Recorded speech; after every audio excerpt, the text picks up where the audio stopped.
My name is Evelyn Marlowe. I'm 68 years old. I used to be a nurse. 35 years of midnight shifts, double shifts. Holidays missed and backs rubbed while children slept through fevers and husbands slept through everything else. Now I'm retired, widowed. I live in a 2-bedroom house at the edge of a quiet town in Vermont, where the mailbox leans slightly left and no one calls unless they want something. They said, "Join us, Grandma. We want you here for Christmas." I got here, waited, called. Then I saw. I was standing outside Gate 4 of Houston Intercontinental Airport, my suitcase by my side, a tote bag slung over my shoulder, and in my hand, a small cream-colored handkerchief embroidered with the letter S, Sophie. My granddaughter. She used it once to wipe tears at 13 when her mother forgot to pick her up from school. She said I was the only place that ever felt safe. I believed her. The airport around me buzzed with joy. Kids ran ahead of parents. Couples kissed long and soft. Teenagers with oversized backpacks called out Grandma, and women with silver hair rushed forward, faces bright, arms open. Me, I stood still, waiting for someone who said they wanted me there. The flight had landed 38 minutes ago. I checked the app twice. Then again. No messages, no missed calls. But earlier this week, my daughter-in-law Diana sent a text. "Can't wait to see you here, Mom. Everything's ready. The kids are excited." There was a heart emoji at the end, that small, stupid symbol people use when they want to feel warm without actually being present. I replied, landed at 5:32, waiting near Gate 4, so excited to see you all. I stared at the message for 10 full minutes. No scene, no reply. I didn't sit down. I couldn't. Sitting would make it real. Sitting would make it look like I knew I wasn't going to be claimed, that maybe I wasn't invited at all. Instead, I kept standing, just another elderly woman at arrivals, not smiling, not crying, just waiting. And then my phone buzzed. Not a call, not a text. A notification from Facebook. For a second, my heart did something foolish. It hoped. I opened the app. There it was. A photo posted 7 minutes earlier. My son Jacob, still wearing that plaid flannel shirt I sent him last Christmas. Diana beside him, hair curled perfectly, like she never ran late for anything except me. Their kids, Jonah and Lila, holding up sparkling cider glasses. Candles, a roasted turkey, wrapped gifts already stacked in the corner, a pie I didn't bake, and Sophie, my Sophie, barely in the frame. The caption read, "Full house, full hearts, Merry Christmas from all of us." All of them. All of them were there. And I wasn't. There wasn't even an empty chair at the table. No sign that a plate had been forgotten. No space that looked like someone might still walk through the door. It was as if I never existed. I didn't drop the phone. I didn't gasp. No dramatic soundtrack played in my head. I just stood a little straighter, tucked the handkerchief back into my coat pocket, pulled the suitcase handle upright, and walked, not toward the taxi line, not toward baggage claim, just forward. Because, in that moment, the truth sank in. A quiet, heavy truth I hadn't been invited to Christmas. I had been managed. There was a difference. And I knew from the way no one was running toward me, from the way they smiled in that photo without a second thought, from the way my phone stayed silent even as the post got likes, that I could wait another 38 minutes, or 38 hours. They weren't coming. They never were. And maybe, deep down, they never meant for me to come at all. I wasn't lost. I was left. There's a difference. Lost is when someone is looking for you, when there's a search, a question, a hope. Left is when they've already moved on. The curb outside the terminal was crowded. Cold air snuck under my collar as I stepped outside, my suitcase wheels clattering behind me. I wasn't sure where I was going, but I knew I couldn't stay there any longer. A yellow cab pulled up nearby. The driver leaned out his window. He was older, maybe in his 70s, with skin like worn leather and eyes that didn't miss much. "You need help, ma'am?" he asked. I paused. So many ways to answer that. But instead, I offered a soft smile and said, "I just need somewhere with pie." And no one lying to me. His eyebrows lifted just a little, like he understood more than I gave him credit for. He didn't ask questions, just popped the trunk. "Hop in, I know just the place." I slid into the back seat. The vinyl was cracked and the heater rattled a little, but it was warm. I watched the terminal fade behind us through the rear window. All that glass and steel so full of motion. Reunions, homecomings, and yet somehow no room for me. The driver didn't talk much. I appreciated that. The radio hummed with soft jazz. My hands rested in my lap, still holding the handkerchief with the embroidered S. I thought about calling again. Thought about texting Sophie. But I didn't want her to lie for them. And I didn't want to hear another sorry that didn't come with a seat at the table. The cab turned onto a quiet road lined with holiday lights and shuttered businesses. Then we pulled into a small parking lot beside a squat building with fogged-up windows and a flickering neon sign, "Mary's Pie and Coffee." The driver glanced back at me. "Best pecan slice this side of Texas." I nodded. Perfect. He helped me with my bag, gave me a gentle nod, and pulled away without waiting for a tip. I stood for a moment, letting the warmth of the diner spill toward me through the glass. Inside, I could see booths, a counter, paper snowflakes taped to the walls. No one knew me there, and that, for the first time in a long time, felt like a gift. I opened the door and walked in. 2 weeks ago, my phone rang at 8:42 p.m. That alone should have told me something was off. Jacob never called at night. If he called at all, it was on birthdays, and even then, it was usually a text. But that evening, my screen lit up with his name, and for a foolish moment, my heart fluttered. "Mom," he said, too cheerful. "Hey, you doing anything for Christmas?" I pressed the phone tighter against my ear. I could hear voices in the background, Diana's faint and clipped. Some kind of music. Not much I said. Just me and the radio. I might bake a pie if my hands cooperate. He laughed, too loud, too forced. "Well, listen, the kids were asking about you, and Diana thought it might be nice if you joined us this year. Sophie's flying in. Everyone will be there. Wouldn't feel right without you." That line. Wouldn't feel right without you. I don't know why that one got me. Maybe because it had been so long since anyone said they wanted me somewhere, for no reason other than wanting me. Not to babysit, not to help with carpool or bring a dish. Just be there. "Of course," I said quietly. "I'd love that." "Great," Jacob replied.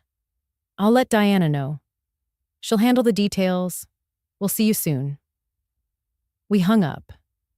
No offer to book the ticket. No mention of covering costs. And I didn't ask. That night, I sat in my kitchen with the lights dimmed and my tea cooling untouched. In the drawer next to the fridge, I kept an envelope labeled Roof Fund. A few $100s I'd been putting aside each month since August. The shingles over the guest room had started curling. Water spots had appeared along the ceiling. I opened the envelope, counted the bills, ran my finger across the edges. And the next morning, I used that money to book a flight. $386 round trip, another $26 for a checked bag, and $9.99 for seat selection. It felt extravagant, reckless. But the idea of seeing Sophie again, of hearing her laugh across the table, made it feel worth it. A few hours later, I got a text from Diana. "We're excited to have you. Let me know your flight info when it's booked. We'll be there to pick you up." I read it twice, smiled, replied immediately. "Flying in on the 23rd, landing at 5:32 p.m. Can't wait to see you all." There was no reply. At the time, I didn't think much of it. People get busy, plans get hectic. But looking back now, standing in the warmth of that pie shop with a slice waiting and my suitcase at my feet, I wonder if Diana ever planned to read that message at all. The day before my flight, I laid everything out on the dining table like I used to when the kids were little. Back when packing for a trip meant making sure no one forgot their stuffed animal or retainer. This time, it was just me. But the ritual felt the same. I started with the handkerchiefs. 3 of them, each one stitched by hand, pale cotton, delicate thread. I had to wear my magnifying glasses to finish the edges properly. One with a tiny dinosaur embroidered in green for Jonah, one with pink flowers for Lila, and one for Sophie. Hers, of course, was cream with a small gold S in the corner. I folded them slowly, sprinkled a hint of lavender water between the layers so they'd smell like something old and kind. Then came the cookies. Almond crescent cookies dusted in powdered sugar, packed in 2 layers inside a red tin with a snowflake on the lid. I wrapped the tin in parchment, just in case the baggage handlers didn't believe in Christmas spirit. Lastly, the books. I still had the worn-out paperbacks Sophie loved when she was younger, The Secret Garden. Its pages were soft at the corners, dog-eared from too many reads. I tucked it in with the others. 2 more books for Jonah and Lila, stories about kindness animals, the sort of thing you hope still holds their attention. I added a card for each one. No money. Just a short note in my neatest handwriting. I labeled everything. Small post-its, in cursive, Jonah, Lila, Sophie, as if labeling them meant I belonged in their lives. The suitcase was older but reliable. I packed carefully, placing the gifts between sweaters and scarves, padding the cookies with socks. I left out 1 cardigan to wear on the plane. Dark blue. The elbows were thinning. I liked it anyway. There was a quietness in the room as I zipped it shut. Not loneliness exactly. More like the hush of a chapel. The kind of silence that asks you to pay attention.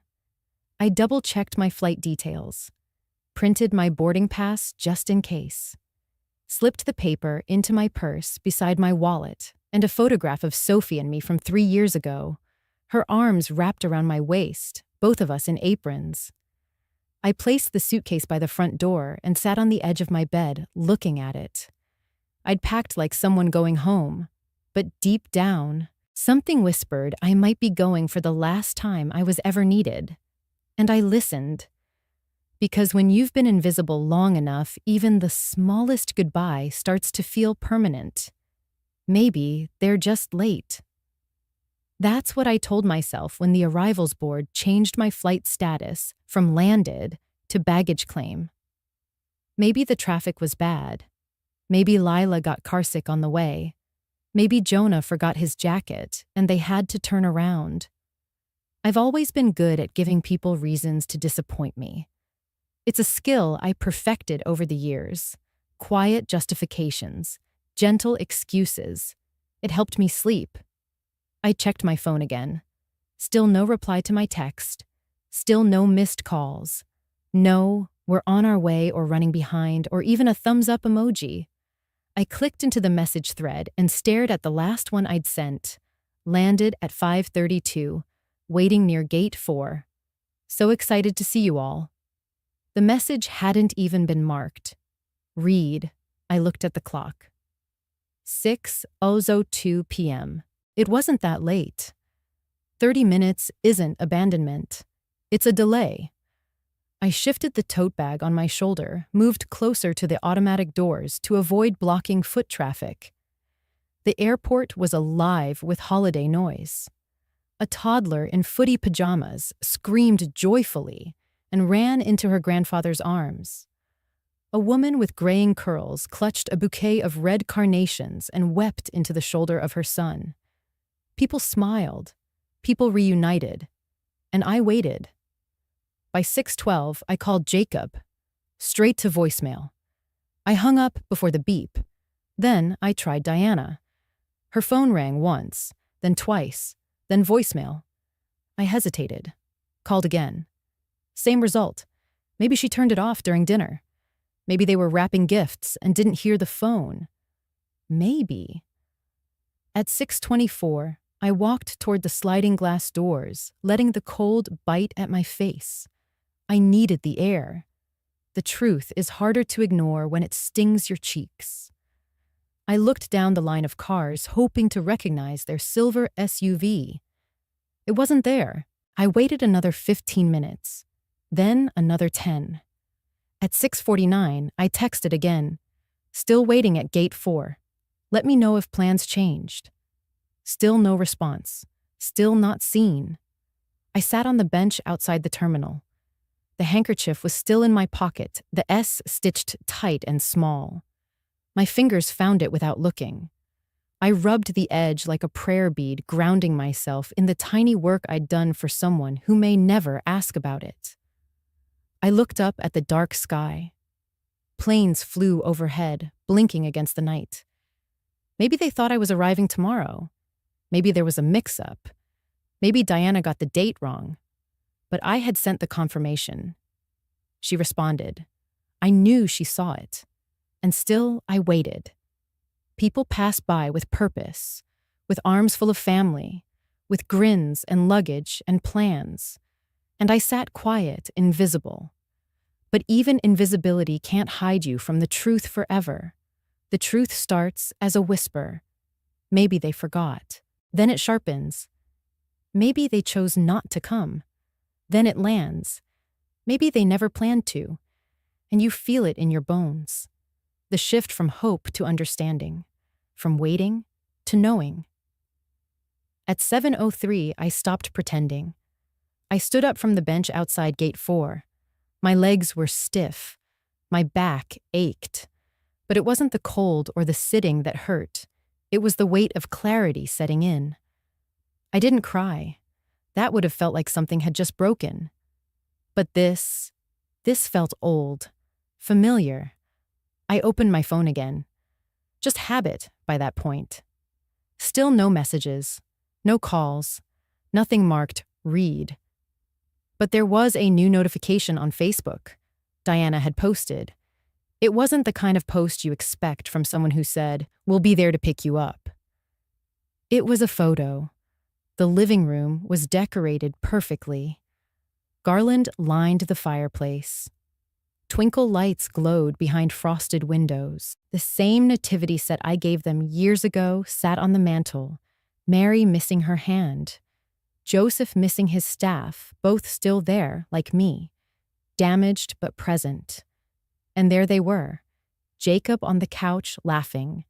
Lila in a red velvet dress holding a gingerbread cookie. Jonah cross-legged on the rug, unwrapping a game. Sophie in the back, half smiling, holding up a mug of cocoa like she didn't know which world she belonged to anymore. And beside them, a woman I didn't know. Silver hair in a neat bob, a wine glass in her hand, wearing an apron that looked suspiciously like one I'd sewn for Diana 5 years ago. She was seated in my chair, the one I always used when I visited, a little lower to the ground with a pillow behind the back. I bought it myself and had it delivered to their house after my hip surgery.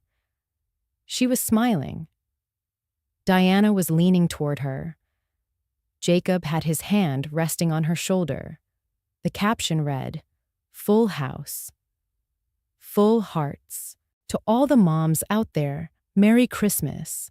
To all the moms. I felt something shift in my chest, like a string had been snipped quietly. Not torn, not yanked, just released. I zoomed in on the photo. That woman had a necklace I recognized. One of those mother-of-pearl lockets with grandkid initials etched inside. I had one too. Mine was in the drawer back home right next to my pension statements and extra batteries. My hand slowly slid back into my coat pocket. I felt the handkerchief again. S for Sophie. But Sophie wasn't in my arms. She wasn't running toward me at the gate. She wasn't texting to ask where I was. She was there, present, smiling. And I was, somewhere outside the frame, outside the house, outside the caption, outside the heart. I had not just been left behind. I had been replaced. They didn't forget. They chose. I scrolled through the comments. Looks like a beautiful evening, love seeing family together. Your mom is glowing. She wasn't their mom. But no one knew that. No one corrected them. And the likes kept climbing. I stood still, the noise of the airport fading to a hum behind me. I wasn't angry. Not yet. Anger required energy I no longer had. I just felt removed, uninvited, unnecessary. There wasn't a single trace of me in that home anymore. Not in the photo, not in the caption, not in the conversation. Full house, full hearts. But where was I? The cab pulled up just as I was starting to feel the cold in my bones. It wasn't the kind of cold that comes from wind or December air. It was the kind that crept up from the inside out. The kind that came when you knew no one was coming for you. The driver had a name tag on the dashboard, Walter. He was older, maybe my age, or a bit more, with a white beard that hadn't been trimmed recently, and eyes that carried stories he'd never tell unless asked. You look like you've had a day, he said gently as he stepped out to take my suitcase. I didn't answer right away, just nodded and climbed into the back seat. Once he was behind the wheel, he didn't start the car right away. He just looked at me in the rearview mirror and said, "People forget the most important things on the days they're supposed to remember." That line, that quiet sentence, it sat with me. He didn't ask questions, didn't need a story, and I didn't feel like giving one. He simply started the engine and drove. The silence between us wasn't uncomfortable. It was the kind that makes you feel like you're not alone, even when you don't want to talk. As the airport disappeared in the rear view, so did the photo in my mind. The one with the stranger in my chair. The one with my son's hand on someone else's shoulder. Where are we going? I asked, my voice softer than I meant it to be. Mary's Pie and Coffee, he replied. It's nothing fancy, but they don't mind if you sit a while. Good pie. Better silence. We pulled up 10 minutes later to a squat brick diner with fogged windows and a red neon sign flickering faintly above the door. Open 24/7. He helped me with my suitcase, even though I told him he didn't have to. I reached for my wallet. He shook his head. Merry Christmas, ma'am. I stared at him, heart caught somewhere between gratitude and ache. Thank you, I said. 2 words that felt too small. He smiled. The kind ones always get left out of the pictures. Doesn't mean they don't matter. And just like that, he was gone. I stood outside the door for a beat, letting the soft glow of the diner lights wash over me like a quiet welcome. Inside, a waitress in a Santa hat poured coffee into chipped mugs. A man sat alone at the counter, reading the newspaper steam rising from his bowl of chili. A family of 3 shared a booth in the back, the child coloring quietly as the parents sipped cocoa. No one looked up when I entered. No one asked why I was alone. No one made space for me at their table, but no one made me feel like I didn't belong either. I chose a corner booth by the window, dropped my coat beside me, rested my bag against the wall. When the waitress came over, she smiled without pushing. "Coffee?" she asked. I nodded. "Want a slice of something sweet? Do you have pecan best in town?" Then, "Yes, please." The pie came warm. The coffee came strong. And for the first time that day, I exhaled fully. Not because I was happy, not because anything had been fixed, but because in that quiet booth under soft lights and no expectations, I didn't have to smile. I didn't have to explain. I could just be. Mary's pie and coffee wasn't home, but it was something. And for tonight, that was enough. The pie sat in front of me, still steaming, a thick slice of pecan golden brown with sugared edges, the scent wrapping around me like a memory. I stared at it for a long while. Not because I wasn't hungry, I was, but because it felt unfamiliar. Not the pie itself, but the fact that it was mine. No one had asked me to bake it. No one had requested it with a phone call that started with, "Hey Mom, you still make that one pie we love." No one was waiting for the first slice. There were no smaller plates lined up. No grandchildren with sticky fingers hovering too close to the oven. No one pretending to help just so they could sneak a pecan. It was just me. Me and this pie. And it was the first time in 60 years I hadn't baked it for someone else. I picked up the fork. My fingers paused, hovering above the crust. It crumbled gently when I pressed down. I slowed. Not for drama, not for effect, but because something about that moment needed space. The first bite was warm, caramel rich, a little too sweet, but in the best way. The kind of sweet that sticks to your teeth and makes you close your eyes without meaning to. I sat there, fork still in hand, my throat tight. Not from sadness, but from something older. Something I couldn't name. Gratitude, maybe. Grief, probably. Relief, absolutely. I swallowed, and for the first time all day, I felt something settle in my chest. I wasn't feeding anyone. I wasn't serving. I wasn't asking. "Did you like it?" Or, "Want another slice?" I was simply eating. For me. I didn't owe this pie to a birthday, a school play, a holiday tradition. I didn't have to make conversation. I didn't have to clean afterward. I sat. I ate. And no one needed me to ask a second time. The waitress passed by, once smiled without speaking, then moved on. She left the coffee pot near my elbow, like she knew I might want more but wouldn't want to ask. The radio in the corner hummed a soft jazz rendition of Silent Night. It felt ironic. The night hadn't been silent. But this moment was. Deliciously, completely silent. In that stillness, something inside me loosened. Something that had been holding on too tightly for too long. All those years of cutting the smallest slice for myself, of scraping the filling from the edge because someone else wanted more crust, of staying up late to clean while everyone else slept off their sugar highs. I had thought that was love, and maybe it was. But this bite that I didn't owe to anyone, this felt like something else. Respect, from me to me. I poured another inch of coffee into my mug, stirred in a splash of milk. I didn't rush. I didn't check my phone. The world didn't need me in that moment.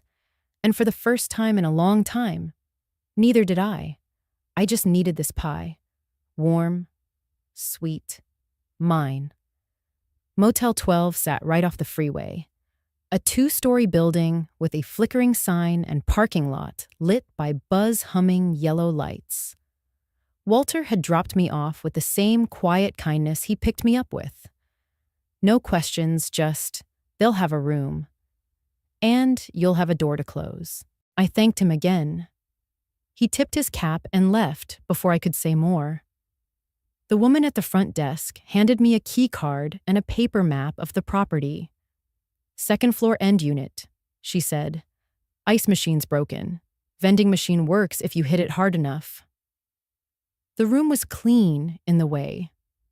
Budget motels try to be corners scrubbed, but stained carpet vacuumed but threadbare. The bedspread had a faded floral pattern, and the pillows were stiff with optimism. It smelled like lemon cleaner, the kind that tries too hard. But under that, beneath the bleach and synthetic citrus, there was something honest. Maybe the smell of heat against old drapes or the quiet hum of a place no one had cried in recently. I dropped my bag, sat on the edge of the bed. The weight of the day pressed against my shoulders. I didn't turn on the TV.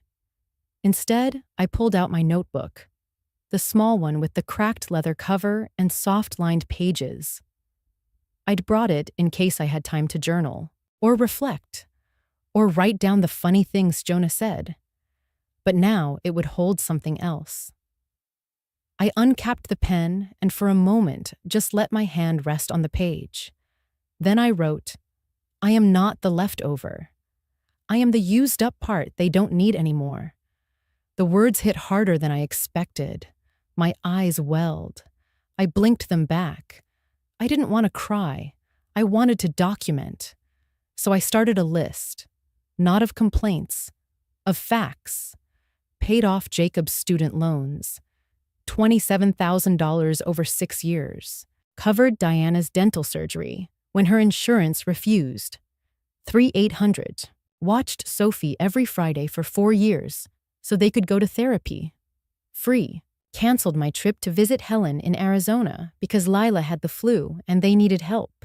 Gave up the antique vanity my mother left me so Diana could refinish it for the guest room.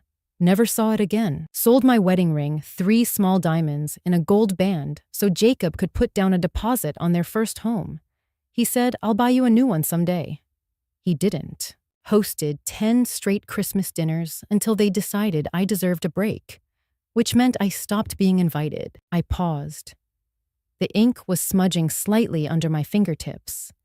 The list wasn't about guilt. It wasn't even about resentment. It was about recognizing something I hadn't let myself say out loud. They hadn't forgotten me. They'd simply moved on from needing me. And instead of saying that outright, they'd masked it with warm texts and polite photos. They'd called it space or new traditions or letting us take care of things now. But they hadn't taken care of me. They'd taken my place. There's a difference. I closed the notebook, not because I was done writing, but because I'd written enough for now.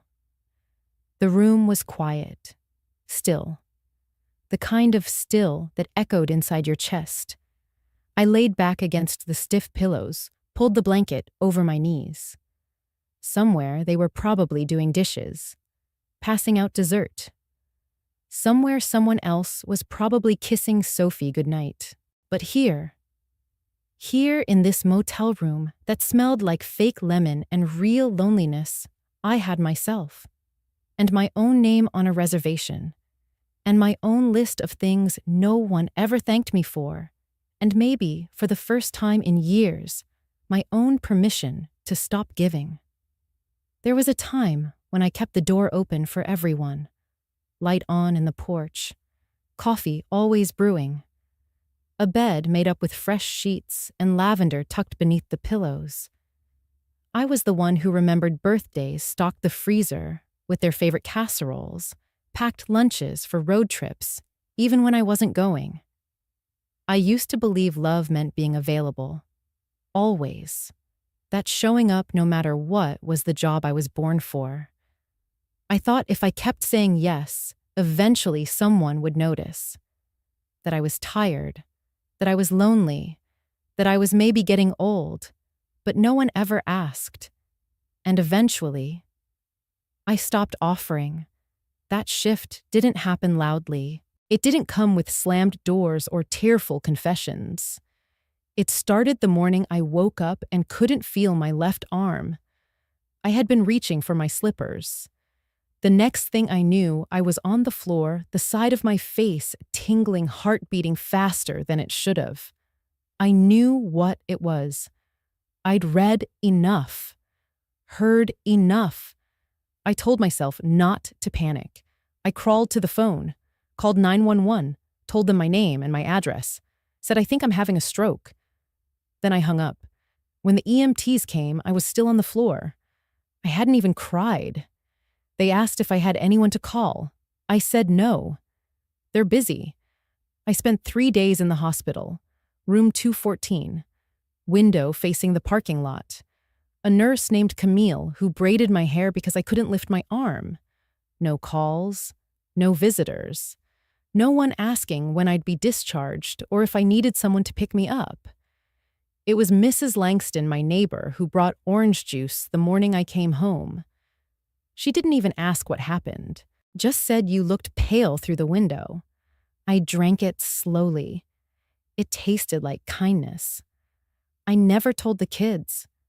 Not because I wanted to protect them, but because I realized they hadn't noticed I was gone. And that hurt more than the numbness ever did. In that motel room now, I sat on the edge of the bed, again notebook open. I wrote, I was the gatekeeper of love. And they let me stand there alone. I had guarded the threshold, welcomed every arrival, held the weight of every secret, kept every memory, every recipe, every disappointment. And when I was too tired to keep watch, no one noticed. That's the part that doesn't get talked about. How we teach ourselves to disappear gently. How the mothers fade first. Not because they're unloved, but because they are assumed. And when we are assumed long enough, we become invisible. But tonight, I wasn't holding the door open for anyone. I wasn't waiting for someone to ring the bell or say, "Sorry, Mom, I lost track of time." I was sitting behind a locked door in a motel with the hum of the highway outside. And for the first time, I felt something like safety. Not happiness, not peace, but safety. From expectation, from performance, from the constant ache of proving I still mattered. I didn't owe them my pain. I didn't owe them my story. But I was going to write it anyway. Not to send, not to frame, not even to read out loud someday, just to remember that I was here, that I kept records, that I mattered even if only in ink. I closed the notebook, ran my hand across the cover, and whispered not to anyone in particular, I am not waiting at the door anymore. The phone rang at 10:42 p.m. I was sitting in the motel chair, knees pulled up, robe over my lap, flipping through a brochure someone had left for local attractions, things like miniature railroads and candle-making classes. I wasn't expecting anyone to call, so when the screen lit up with Sophie's name, I just stared at it for a second. My thumb hovered. I wondered if it was a mistake if she'd pocket-dialed me or meant to call someone else. But the phone rang again, and I answered. Grandma. Her voice wasn't panicked. She wasn't crying. But it trembled around the edges like the words had been held in her throat all day. I swallowed the lump in my own. "Hi, sweetheart," I said. Silence. Then Dad said, "You couldn't come this year, that you had a cold." But I knew it wasn't true. The quiet between us pressed hard. I could have lied, could have spared her what I saw. But something in her voice, steady but hurt, made me realize she wasn't calling for comfort. She was calling for the truth. I came Sophie. She didn't speak, just breathed. I was at the airport. I waited. Pause. I saw the picture. Still, she said nothing. They didn't forget, I added. They just didn't want me there. When she finally spoke again, her voice was quieter, rawer. Who was that woman? My heart ached at the question. I'd hoped she hadn't noticed. Or maybe believed the story they told. I don't know, I said. Someone they wanted at the table instead. Another pause. I saved a seat for you, she whispered. At the kids' table, but it was still yours. That broke something small and silent inside me. Oh, Sophie. I didn't think you forgot, she said. They told me not to call. Said you were probably asleep. Or busy. Busy. I'd sat on a cold airport bench for hours, spent Christmas Eve eating pie alone in a diner, written a list of every silent thing I'd ever done for them, and they told her I was busy. I closed my eyes, leaned back against the headboard. You did nothing wrong, sweetheart, I said gently. I don't blame you. And I didn't. How could I? Sophie hadn't lied. She'd just been born into a house where truth was wrapped in pretty bows and handed out like favors, only if you asked the right way, only if it didn't rock the tree. In our family, silence had always passed as grace. But it wasn't grace. It was habit. And Sophie, sweet, sharp-eyed Sophie, had broken it with a phone call. I wanted you there, she said. It didn't feel like Christmas without you. I looked across the room at the notebook on the desk. The list. The sentences I hadn't finished. I know, I told her. And that means more than I can say. She was quiet again. Then softly, Are you okay? I thought about lying, saying I was fine, that I had cake or friends, or that I liked motel pillows now. But she deserved truth. I'm okay enough, I said. And I'm safe. That's what matters. We sat in silence a little longer. Not uncomfortable, just knowing. Will you come next year? She asked. I didn't answer right away. Because the answer wasn't simple. I wanted to. For her. But not like this. Not in secret. Not as someone hidden behind false excuses and polite lies. I'll come if I'm invited, honestly, I said.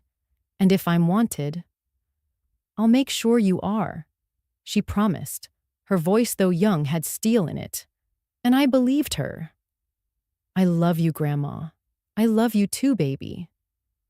When the call ended, I stared at the ceiling for a while. No tears. Just breath. The truth was finally spoken. And even if nothing changed tomorrow tonight, Sophie had called my name.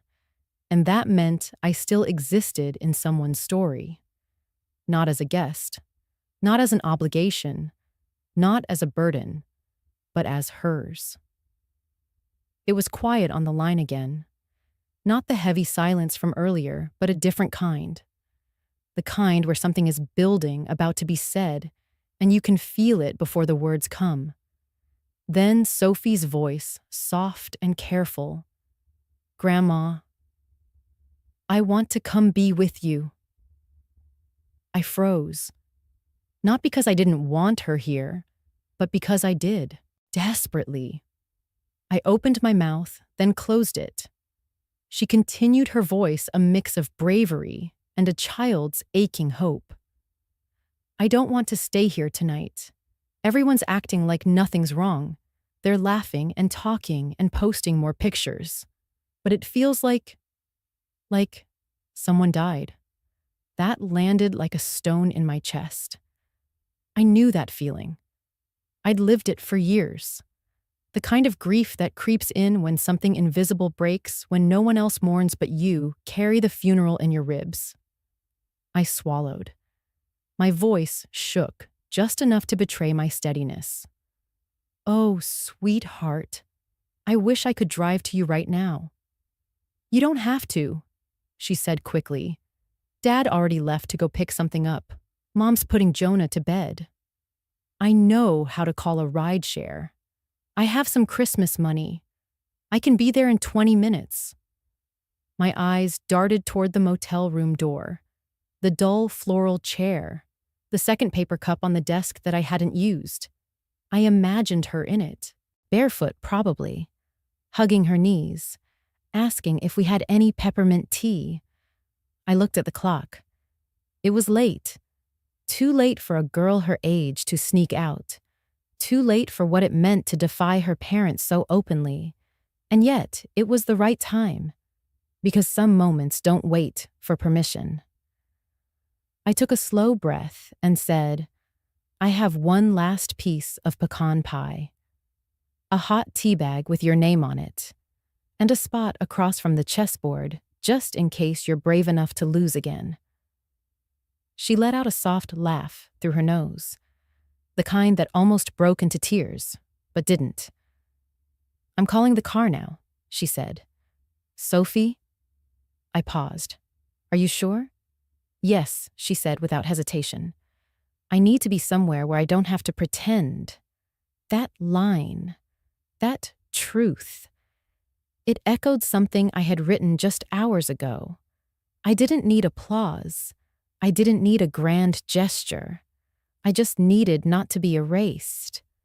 And now my granddaughter, this fierce little soul, was choosing the same thing. To exist, honestly. Even if it came with disapproval. Even if it came with consequences. Text me when you're in the car, I said. I'll keep the lights on. And I'll be waiting by the door. Promise I haven't broken a promise to you yet. Have I? She sniffled. No, ma'am. Then I won't start tonight. The line clicked. I sat in that quiet room, heart pulsing slow and full. I didn't know what would happen next. What Jacob and Diana would do. What story they'd spin to explain Sophie's absence. I didn't even care. Because for the first time in years, someone chose me. Not out of obligation. Not because of tradition. Not for help or money or pie. But because she wanted truth. And she wanted me. I moved around the room quickly, smoothing the second pillow, straightening the chair, wiping down the small motel table. I poured hot water into a clean cup, added a peppermint tea bag, set the last slice of pie on a paper plate, lit the tiny bedside lamp, and waited. Not like at the airport. Not like a woman forgotten. But like someone expecting a guest. A real guest. Someone brave enough to walk away from pretending and toward the one person who never asked her to. The morning after Sophie arrived, I woke up before her. She was curled up on the second bed, wrapped in a worn motel blanket, her long hair spread across the pillow like ribbon. Her breathing was soft, steady. It was the most peace I'd seen on her face in years. I sat at the tiny desk again, notebook open, pen ready. But this time I didn't write feelings. I wrote a list, a new kind of list. Not of what I'd done for others, but what I would now do for myself. First, call the bank. Stop the auto transfer to Jacob's account. Second, cancel the shared credit card I'd co-signed when Diana forgot hers had maxed out. Third, contact my attorney. Revoke the durable power of attorney I'd given Jacob in case anything ever happened. Fourth, rewrite my will. Not because I wanted revenge, but because I wanted clarity. I wouldn't leave things to people who only remembered me when the check cleared. I wouldn't let Sophie become a story they told when they needed to pretend they were kind. I would make it legally clear, unmistakably, so who stood beside me when I had nothing but motel coffee and dignity left. Sophie hadn't asked for anything. She hadn't made speeches. She hadn't cried or begged. She simply showed up, in the dark, with honesty in her voice, and no camera on. That was love. So she would be the one to receive what was mine to give. Not because she demanded it, but because she deserved it. Not for being perfect, but for being present. By the time she stirred awake, I had already made 3 calls. The last number dialed was for Mr. Harlan, my lawyer since before Jacob graduated college. He picked up on the second ring. Evelyn. You all right? I'm ready to make some changes, I said. And I want them in writing. He paused. Then slowly, I'll come to you. We'll go over it line by line. When I hung up, Sophie was sitting up in bed, rubbing her eyes. "You okay, Grandma?" she asked. I turned to her with a small smile. "More than okay, darling. I'm just clearing the fog." Fog. The kind people create when they don't want you to see clearly. I've been walking through it for years. Now I see the road. She didn't fully understand, but she nodded anyway, because she could feel the shift. That afternoon, I walked into the branch I'd used for 20 years. The teller looked up, recognized me immediately. "Mrs. Marlowe here for your usual transfer?" I shook my head. "No, I'm here to cancel it." A pause. She glanced down. "Oh, okay. Would you like to set up a new one?" "No," I said. "I'd like to stop sending money to people who don't show up for me." Her face shifted surprise, then understanding. She didn't ask more. She just nodded. In the lawyer's office, I read every sentence. When I got to the clause about beneficiaries, I stopped. Everything I said. House car insurance, the silver set, goes to Sophie. Mr. Harlan blinked. "You're sure she's the only one who didn't need proof of ownership to treat me like I still mattered?" I signed the papers with a steady hand.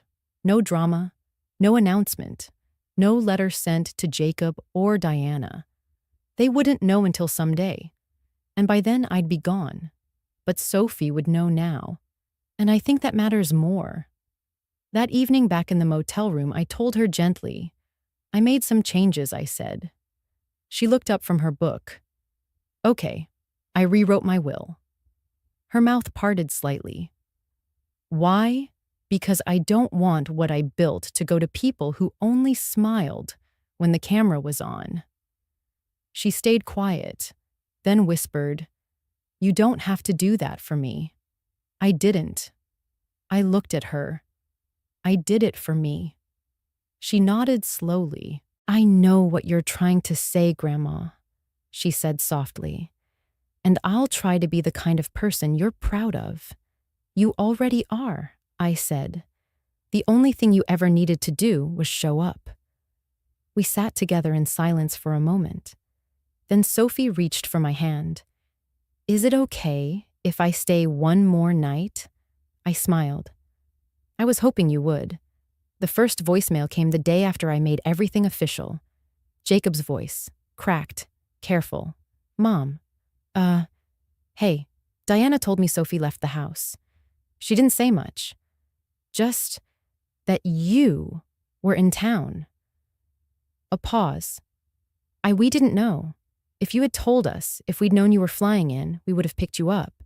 This is all just a lot right now. Call me okay." I didn't. A second message followed the next morning. Longer. He sounded more agitated. "Look, I don't know what Sophie told you, but you're still my mother. And we deserve a conversation, at least that. We deserve to explain. That word. Deserve. What a funny thing.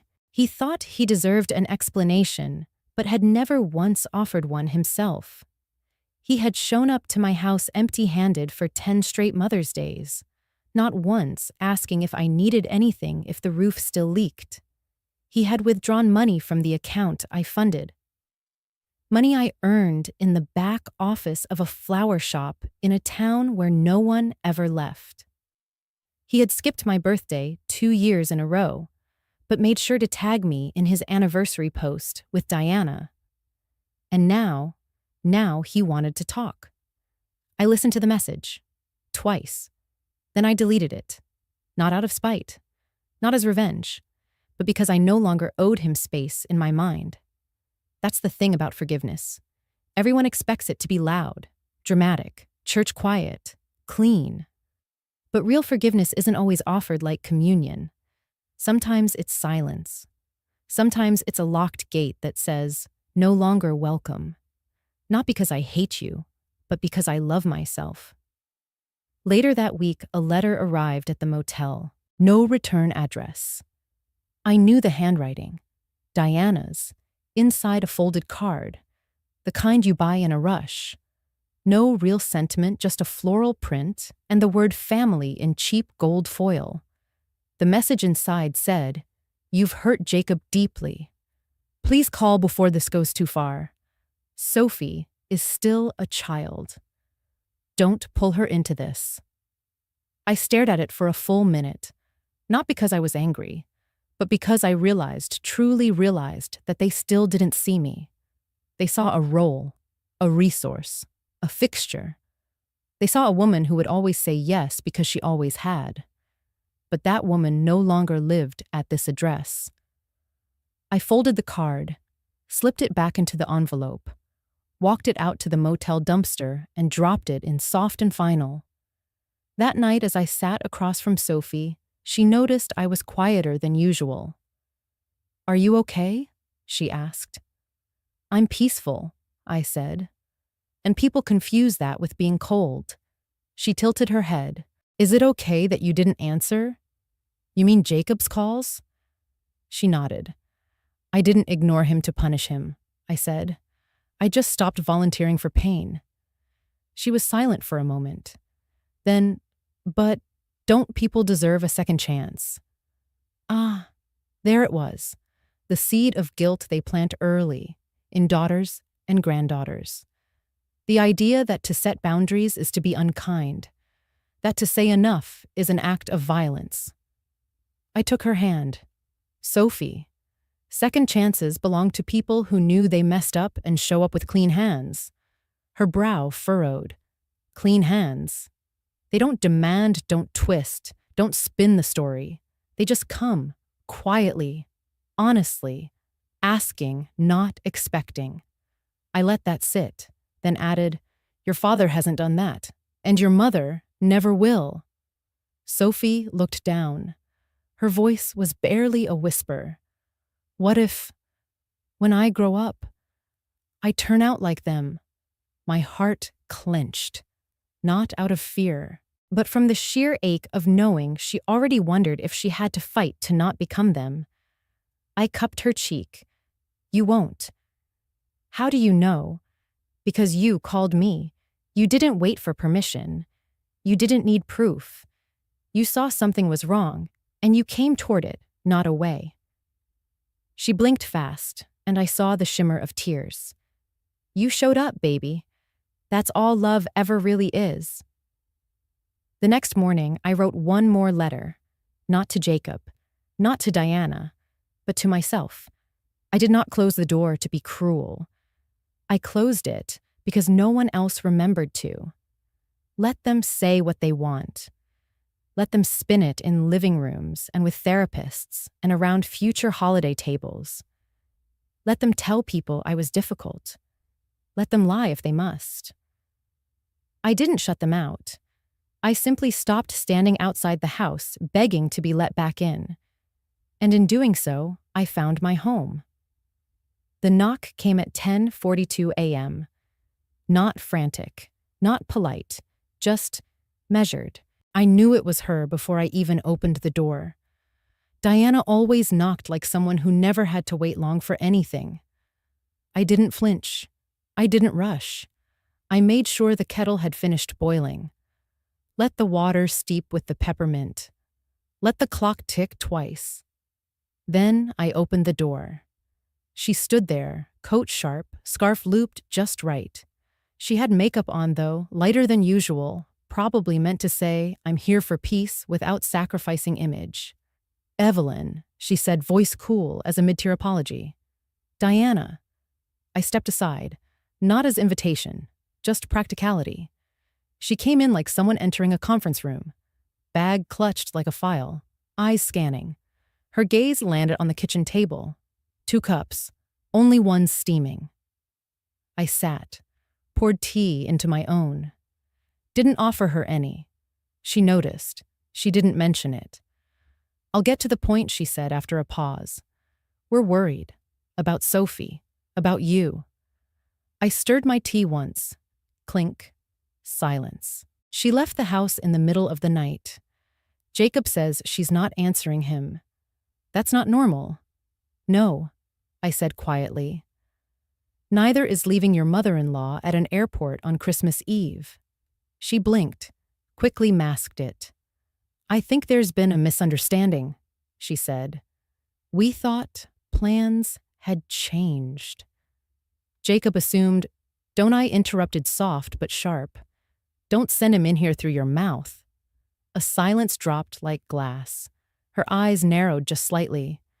I'm here because we care, she said, tone tightening.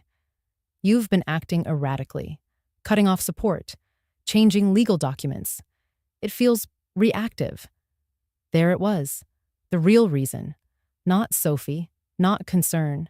Assets. My name on papers they never read, only cashed. I set my cup down. Carefully. You know, Diana, I said real concern doesn't show up in structured sentences. It shows up in presence. She bristled. We were busy. You could have said something. I looked her straight in the eye. I did. I booked the flight. I packed my bag. I stood at gate 4 for 47 minutes. That was me saying something. She shifted in her seat. You're being unfair. No, I said. I'm being honest. You're just not used to hearing it in a calm voice. Diana crossed her arms. We've supported you. Jacob's transferred funds every month. I've driven the kids to visit. I nodded. Yes, once last Easter, for 2 hours. After I made lunch and cleaned the kitchen alone. She rolled her eyes. This bitterness doesn't suit you. I leaned back. It's not bitterness. It's boundaries. You're confusing the two because you've never seen me use them. Another pause. A flicker in her expression, something close to unease. Then she adjusted her tone. Polished it. If this is about Sophie, she said we'll talk to her. She's young, impressionable, maybe too caught up in things she doesn't understand. She understands plenty, I said, like how to recognize being lied to. She called me, not you. Diana's face hardened. You're creating a rift. No, I said quietly. I'm naming the one you've built for years and blamed me for falling into. The words landed like snow on hot pavement. Quiet, then gone. But you felt the steam. Diana glanced toward the door, stiffened her posture. Well, she said, rising. I tried. No, I corrected gently. You came to check if the money still came with me. It doesn't. She didn't reply, didn't ask for a hug, didn't reach for reconciliation. She just walked to the door. Hand on the knob, she paused. You're going to regret cutting family out. I smiled, sad but solid. I didn't cut anyone out. I just stopped bleeding for people who kept pretending it was paint. The door clicked shut, and for the first time in decades, the house felt clean. Not just in space, but in energy. No ghost of obligation. No scent of compromise. Just the lingering hint of peppermint. And peace. 2 days after Diana's visit, it was Jacob. He didn't call. He didn't text. He just showed up. I heard the car door close outside, the weight of his footsteps on the porch, the hesitation before the knock like he was trying to decide which version of himself to bring. I opened the door before he could knock. He looked older than I remembered. Not in the gray hair way, in the too many excuses kind of way. The lines on his face didn't come from smiling. Mom, he said. Can I come in? I stepped aside. You can sit. That's different. He blinked, then nodded slowly. Walked in like a man walking into a church after a long time away, unsure of whether he's welcome or just tolerated. He sat, looked around, took in the room, the quiet. You're really here, he said. I mean, I wasn't sure. I was always really here, Jacob, I said, even when no one looked. He exhaled. I didn't know you came. That you were at the airport? No, I asked, raising an eyebrow. You didn't check your phone. Diana, usually handles the texts. And the calendar. I tilted my head. And the forgetting. He flinched, but only a little. I'm not here to fight, he said. I'm here to talk. Then talk. He cleared his throat. Sophie's upset. She's saying things that aren't fair. Like, that we left you on purpose. That we lied. That we didn't care. Did you? He hesitated. I thought you weren't coming. Diana said. I held up a hand. Stop outsourcing your conscience to your wife, Jacob. You're 42. When your mother books a flight and stands at a gate for nearly an hour, she shouldn't have to file a claim to be noticed. He looked down. It wasn't meant to hurt you, but it did. He nodded. I know. I let the silence settle like dust. Thick, unavoidable. Then softly, I said I didn't come back for an apology. He looked up, hopeful. You didn't. No. I came back to end the performance. He blinked. What performance? The one where I keep showing up and you keep pretending I'm welcome. The one where I bring cookies and gifts and you bring excuses. That's not fair. Neither is an empty chair and a full Facebook post. He winced. That post, Diana wrote it. I know I said. But you liked it. He swallowed. I didn't mean Jacob, I said, leaning forward. Intent doesn't warm chairs. It doesn't answer texts. It doesn't hug you at the arrivals gate. Presence does. He opened his mouth, closed it. Then finally, what do you want from me? There it was, the question, the one they always ask when kindness is no longer automatic.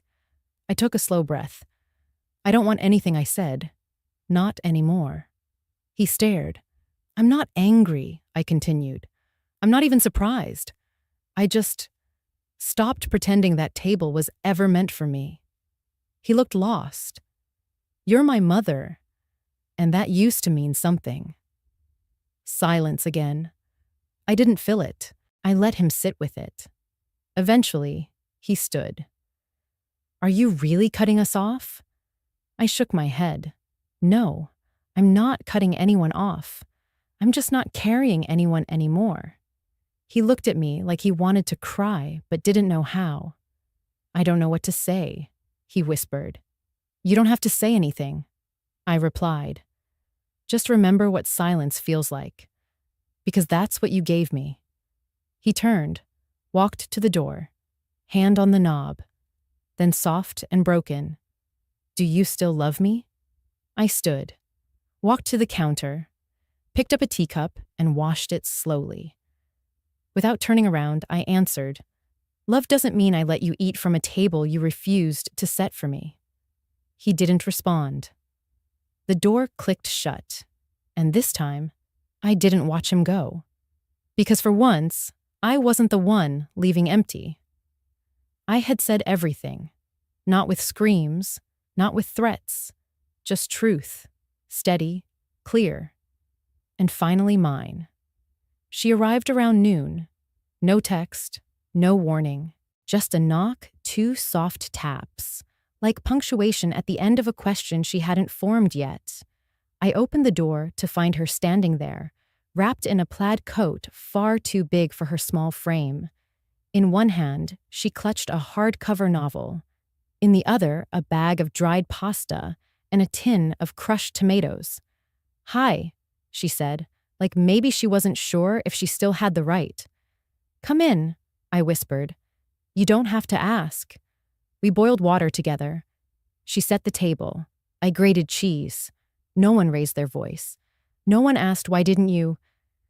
There was just the sound of a kettle, the soft boil of water, and the gentle clink of plates. We made pasta with too much garlic, just how she liked it. Then we sat and played checkers. She beat me twice. I won the 3rd round. We didn't keep score. Afterward, she opened the book. Can I read out loud? Of course. So she did. Her voice carried across the room, clear, steady, still soft with youth, but anchored by something older. I don't remember the plot. but I remember the sound of her voice. At some point, I stood up and reached for the photo album, the one I hadn't opened in years. I placed it on the table between us. She paused, surprised. Is this? I nodded. She flipped it open gently. There was a photo of her at 5 years old, holding a plastic microphone, singing in the backyard. You kept this. Of course I did. She kept flipping birthdays, Christmases, afternoons in the garden with sticky fingers and tangled hair. Then she stopped at a picture of me much younger, sitting on the floor, arms full of laundry, Jacob's little sock still half folded in my hand. You looked tired, she whispered. I was, I said, but I didn't know it then. She touched the edge of the photo. You did so much. I shrugged. It's not about what I did. It's about who remembered. She looked up at me, eyes glassy, but brave. I remember, she said. That was enough. After Sophie left book tucked under her arm, leftover pasta in a container, I lit a single candle. Not because it was Christmas, but because I needed something soft, something warm. I sat at the table, 2 cups of tea, one for me, one for the woman I used to be, the one who waited, who packed gifts in bubble wrap, who hoped for phone calls that didn't come. She had done her best. She had survived birthdays, forgotten favors, assumed sacrifices unseen. She had smiled at tables where no one made room for her plate. She had dried tears with sleeves, cooked through silence, swallowed shame with casserole. And tonight, I was letting her go. Not in anger, in honor. I sipped my tea, looked at the flicker of the candlelight. Then I reached for my journal and wrote my final note of the year I was not abandoned. I was returned to myself. I looked around the little house. No tinsel, no garland, just peace. The kind you don't wrap in bows, but in boundaries. The kind that doesn't arrive in carols, but in clarity. They may never come back. They may twist the story in their telling, but I will not. I have my version. And in it, I stood up. I walked away from the table where I was always last to be served. I didn't throw the plate. I didn't scream. I simply chose not to sit down again. I lit the candle. I poured the tea. And I left room only for the people who make space in return. My Christmas didn't look like theirs, but for the first time, it looked like mine. Before we say goodbye, we'd love to know, where are you watching from? Is it a quiet morning with a warm cup of coffee, or a late night where stories like this keep you company? Let us know in the comments. We read everyone with gratitude. And if this story touched your heart, please consider subscribing to the channel. Not just to hear more stories like this, but to be part of a community that still believes in kindness, healing, and second chances. Thank you for spending your time with us today. Wherever you are, we hope you carry this story with you, and remember, sometimes the miracle doesn't knock on your door. It waits quietly until you're ready to open your heart.